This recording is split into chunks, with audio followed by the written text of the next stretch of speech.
Friends, எல்லாருக்கும் வணக்கம். பொதுவாகவே பிரியாணி அப்படின்னாவே நம்ம எல்லாருக்குமே ரொம்ப ரொம்ப பிடிக்கும். பிரியாணி நல்லா ஃப்ளேவர்ஃபுல்லாக பண்ணால் இன்னும் நிறைய சாப்பிட்லாம்.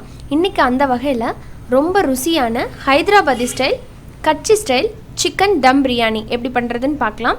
இது நம்ம யூஸ்வலாக செய்கிற பிரியாணி மாதிரி இல்லை, கொஞ்சம் டிஃப்ரெண்ட்டாக ரைஸ் தனியாக சிக்கன் தனியாக வேக வச்சு ரெண்டையும் ஒன்றா சேர்த்து தம் போட்டு நம்ம பண்ண போகிறோம்.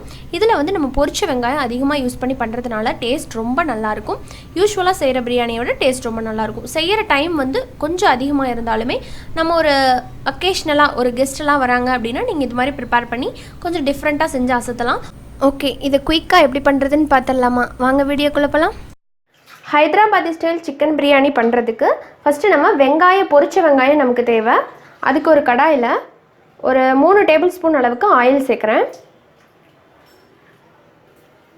இப்போது இதில் மீடியம் சைஸில் 3 பெரிய வெங்காயத்தை போட்டு நான் பொரிச்சு எடுத்துக்க போகிறேன்.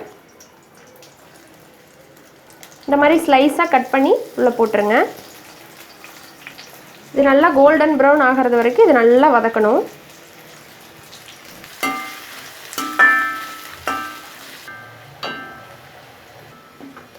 பாருங்கள், வெங்காயம் நல்லா வறுபட்டு கோல்டன் ப்ரௌன் ஆகிடுச்சு. இப்போ இதை நம்ம எண்ணெயிலேருந்து வடிச்சிட்டு ஒரு பிளேட்டுக்கு மாற்றி வச்சிடலாம். அடுத்ததாக இந்த பிரியாணிக்கு நம்ம ஃப்ரெஷ்ஷாக பிரியாணி மசாலா வறுத்து அரைச்சி செய்ய போகிறோம். இப்படி செஞ்சோம்னா அதோட வாசம் பன்மடங்கு அதிகமாக இருக்கும். நீங்கள் வீட்டில் பிரியாணி மசாலா ஆல்ரெடி வச்சுருக்கீங்க அப்படின்னா அதை கூட நீங்கள் யூஸ் பண்ணிக்கலாம். ஃப்ரெஷ்ஷாக மசாலா அரைச்சி செய்யும்போது அதோட டேஸ்ட்டும் ருசி ரொம்ப ரொம்ப அருமையாக இருக்கும். இப்போ அதுக்கு ஒரு பேனில் 3 டீஸ்பூன் மல்லி சேர்க்குறேன். அடுத்ததாக 1 டீஸ்பூன் சோம்பு, 1 டீஸ்பூன் சீரகம், 2 டீஸ்பூன் மிளகு, ஒரு 20 போல் கிராம்பு, 10 ஏலக்காய். கருப்பு ஏலக்காய் இருந்ததுன்னா ஒரு 2லேருந்து 3 போல் சேர்த்துக்கோங்க. அடுத்ததாக கொஞ்சமாக கடல் பாசி, கூடவே 2 பிரியாணி இலை சின்னதாக கட் பண்ணியிருக்கேன்.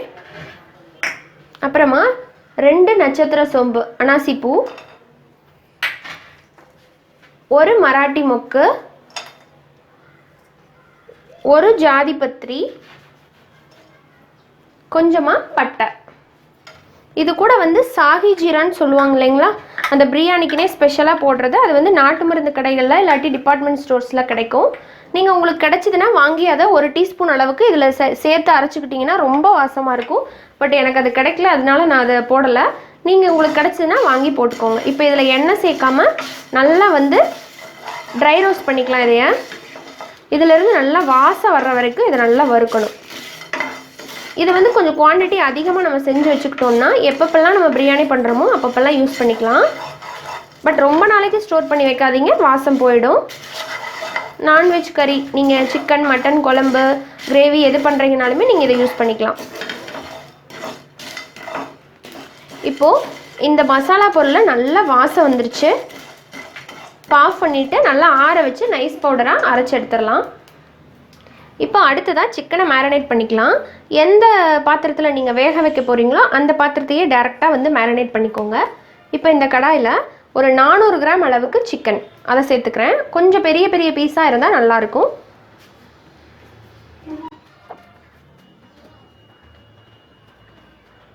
இப்போ இதோட நல்லா ஒரு டேபிள் ஸ்பூன் அளவுக்கு இஞ்சி பூண்டு பேஸ்ட்.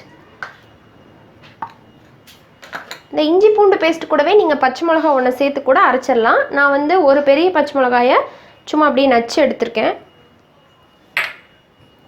அதோட அடுத்ததாக தயிர் சேர்க்கணும். ஒரு 100 ml அளவுக்கு தயிர்.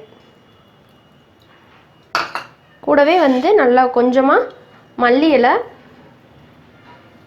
புதினா இலை, ஒரு அரை லெமனை பிழிஞ்சிக்கலாம். 1/2 லெமன் ஜூஸ், சிக்கனுக்கு தேவையான அளவுக்கு உப்பு,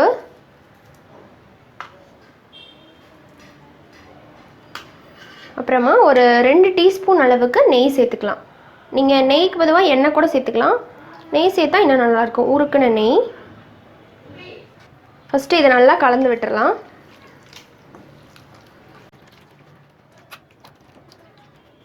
நல்லா கலந்தாச்சு. இப்போ இதோட 1 டீஸ்பூன் மிளகாய்த்தூள், 1 teaspoon Kashmiri chilli powder, 1/2 teaspoon மஞ்சத்தூள், 1/2 டீஸ்பூன் சீரகத்தூள், அப்புறமா 1 டீஸ்பூன் வந்து மல்லித்தூள். கூடவே நம்ம ஃப்ரெஷ்ஷாக அரைச்சோம் இல்லைங்களா பிரியாணி மசாலா, அதில் வந்து 1 டீஸ்பூன் அளவுக்கு ஃப்ரெஷ்ஷாக அரைச்ச மசாலா, அதில் வந்து 1 டீஸ்பூன் மட்டும் நம்ம போட்டுக்கலாம். இதில் இப்போ எல்லாத்தையும் சேர்த்துட்டு நல்லா கலந்து விட்டுறலாம்.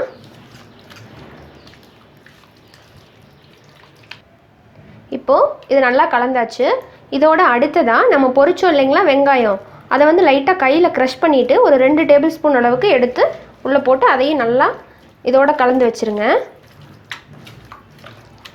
கலந்துட்டு ஒரு 5 நிமிஷத்துலேருந்து அரை மணி நேரம் வரைக்கும் இது நல்லா ஊறட்டும். அப்போ தான் நல்லா ருசியாக இருக்கும் செய்யும்போது பிரியாணி. இப்போ இது ஊறட்டும். இப்போ ஒரு 15 நிமிஷத்துக்கு அப்புறமா சிக்கன் நல்லா ஊறிடுச்சு. இப்போது இதை அந்த பாத்திரத்தை எடுத்து அப்படியே நான் வந்து அடுப்பில் வச்சுட்டேன்.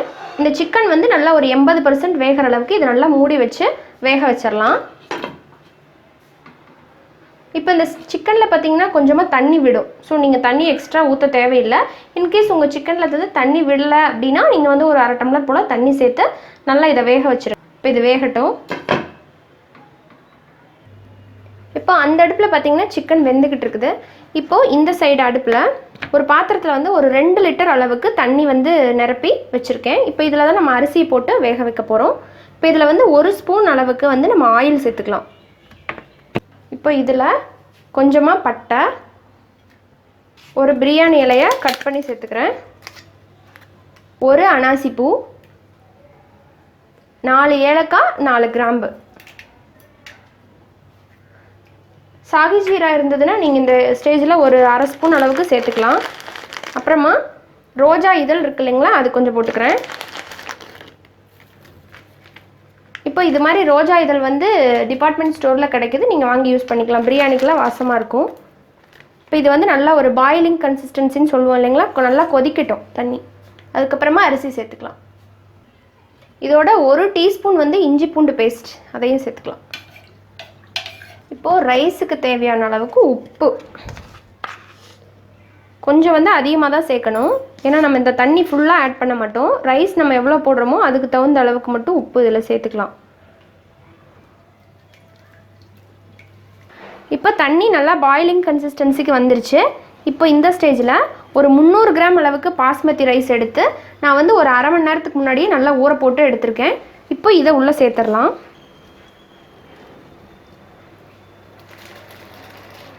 தண்ணி வந்து கொஞ்சம் அதிகமாக சேர்த்துக்கும் போது நல்லா வெந்து வர்றதுக்கும் உங்களுக்கு ஈஸியாக இருக்கும் அரிசி. அதுக்காக தான் 2 லிட்டர் அளவுக்கு நம்ம தண்ணி சேர்க்குறோம்.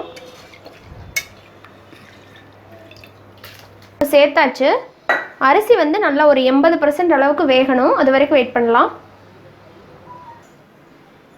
இப்போது இதில் வந்து நம்ம உப்பு சேர்த்தோம் இல்லைங்களா, கொஞ்சம் பத்தாத மாதிரி தெரியுது. அதனால நான் இன்னும் கொஞ்சம் உப்பு சேர்த்துக்கிறேன். சேர்த்துட்டு இப்போ கலந்து விட்டுறேன். இப்போ இந்த தண்ணியை டேஸ்ட் பண்ணி பார்த்தீங்க அப்படின்னா கொஞ்சம் உப்பு வந்து உரப்பாக இருக்கணும். அந்த மாதிரி இருந்ததுனால நம்ம கடைசியாக வந்து சாதத்தை வடித்து எடுக்கும்போது உங்களுக்கு உப்பு அதில் கரெக்டாக பிடிச்சிருக்கும். கரெக்டாக இருக்கிற அளவுக்கு இருந்தது அப்படின்னா சாதத்தை வடிச்சிட்டிங்கன்னா உங்களுக்கு உப்பு பத்தாது. இப்போ கரெக்டாக ஒரு 7 நிமிஷத்துக்கு அப்புறமா ரைஸ் வந்து ஒரு 80% வந்து குக் ஆகிடுச்சு. பாருங்கள், இந்த மாதிரி எடுத்து அமுக்கி பார்த்திங்கன்னா இந்த அளவுக்கு வந்துடுச்சு பாருங்கள்.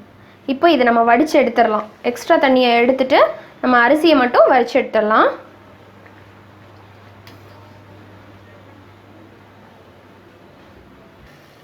இப்போ இந்த அடுப்பில் நம்ம வந்து மேரினேட் பண்ண சிக்கனை வேக வச்சோம் இல்லைங்களா, அதுவுமே கொஞ்சம் கூட தண்ணி சேர்க்காம நல்லா ஒரு 80% அளவுக்கு நல்லா வேக வச்சு எடுத்தாச்சு.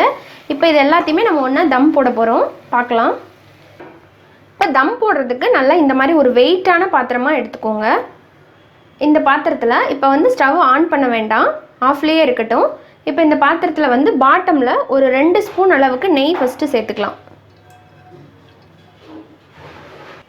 நெய் சேர்த்ததுக்கப்புறமா இதில் வந்து நம்ம வேக வச்சு வச்சுருக்கிற சிக்கன் பீஸ் இருக்கு இல்லைங்களா, அதில் தான் ஃபஸ்ட்டு லேயராக போடணும். அந்த கிரேவியோடு சேர்த்து கொஞ்சமாக இதில் ஃபஸ்ட்டு லேயராக நம்ம போட்டுக்கலாம்.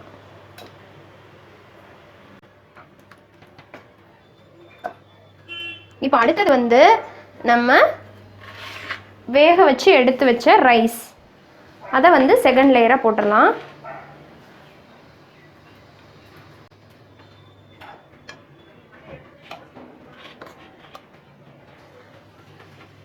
அடுத்ததா எகெயின் வந்து சிக்கன் கிரேவி, அதை போட்டுடலாம்.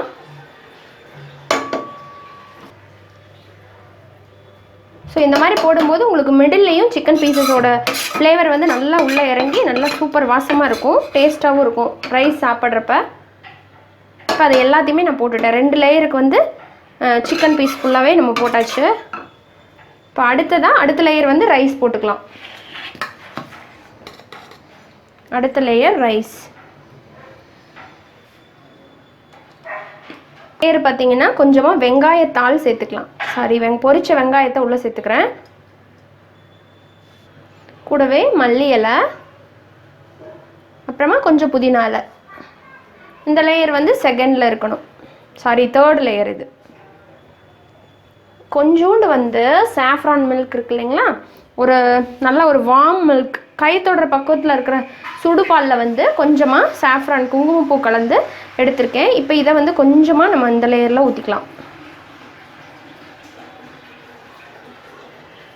டாப் லேயரில் தான் கொஞ்சம் அதிகமாக ஊற்றணும், அது நல்லாயிருக்கும். இப்போது அடுத்தது வந்து எகெயின் வந்து நம்ம ரைஸ் போட்டுடலாம்.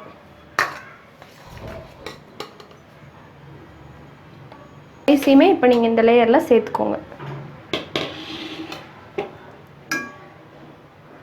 டாப்பு. இப்போ அது கூடவே வந்து பொரிச்ச வெங்காயம் இருக்கு இல்லைங்களா, அதை மேலே தூவிக்கிறேன்.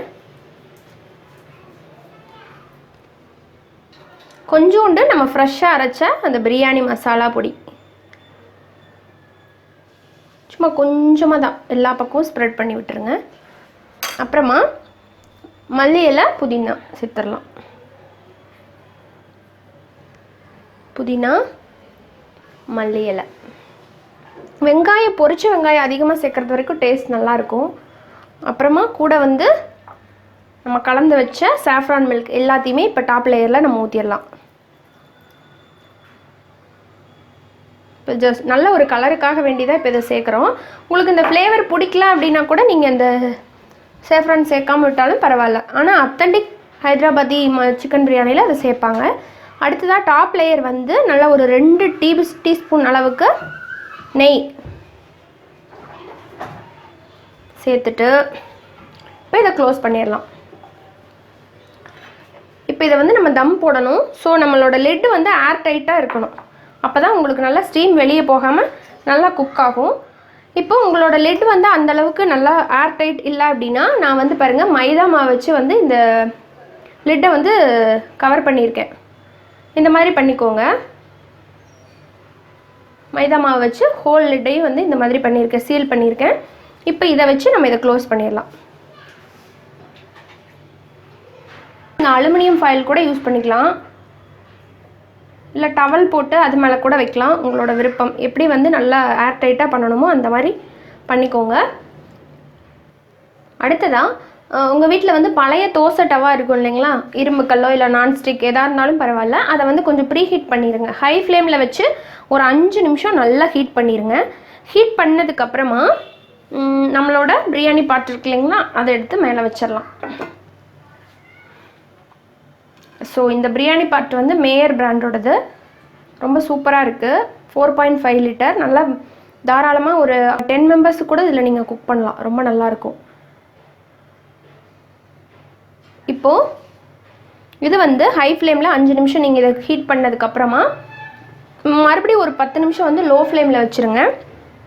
டோட்டலாக ஒரு 20 மினிட்ஸ் வந்து இந்த டவாவில் மேலேயே இந்த பிரியாணி பாட் இருக்கட்டும், அதுக்கப்புறமா நம்ம பார்க்கலாம். இப்போ ஒரு 20 நிமிஷம் போல் ஆயிருக்கு, பார்க்கலாம் பிரியாணி எப்படி இருக்குன்னு. சூப்பர், பாருங்கள் நல்லா வெந்திருக்கு. டாப் லேயரில் எல்லாம் நம்ம போட்ட இலை, அப்புறமா அந்த குங்குமப்பூடோட ஃப்ளேவர்லாம் நல்லா உள்ளே இறங்கியிருக்கு, கலர் வந்திருக்கு.